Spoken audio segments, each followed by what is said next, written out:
In today's tutorial, I'm going to show you guys how to hopefully resolve if the Epson scan utility is not working properly on your Windows computer. So this should hopefully be a pretty straightforward process here, guys, and without further ado, let's go ahead and jump right into it. So first thing I recommend doing would be to open up the search menu, type in services.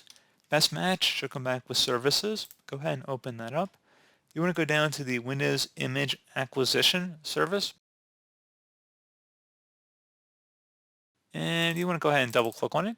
Set startup type to automatic, and then if service status is stopped, you want to select start, then select apply and OK, and then close out of here. And I would recommend restarting both your computer and your printer at this time, so go ahead and restart both of those devices.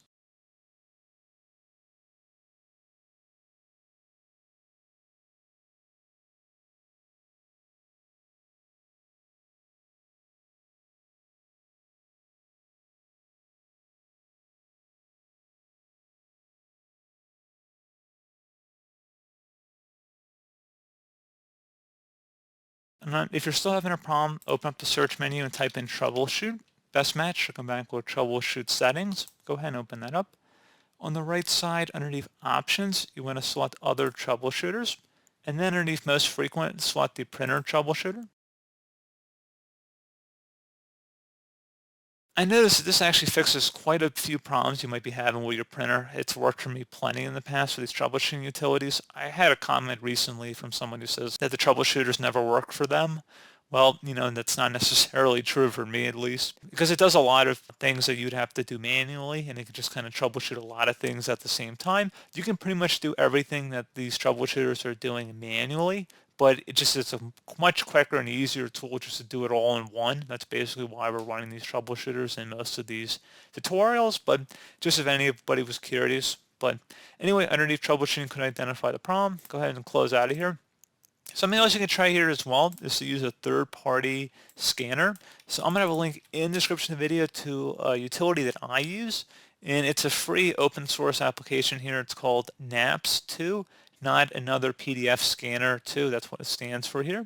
And basically, it's a very easy to use scanning utility. I'm just going to go ahead and select the download button and run the setup file, and then select yes if you receive a user account control prompt.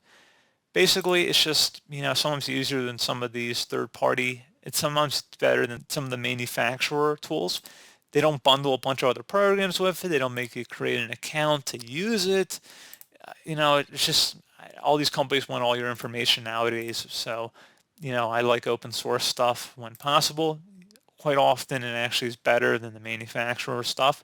But you're welcome to use the Epson scan utility as well, but this pretty much has all the basic functionality you would need. Have a scan option, you can select a batch scan. By selecting scan, you can select what the paper source is, what the resolution type you want.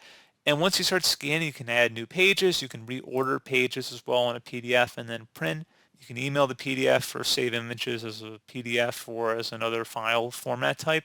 So it's a pretty nice little utility here, guys, and I do recommend it. If you're having issues finding a good scanning utility, I do recommend this one from my own personal experience.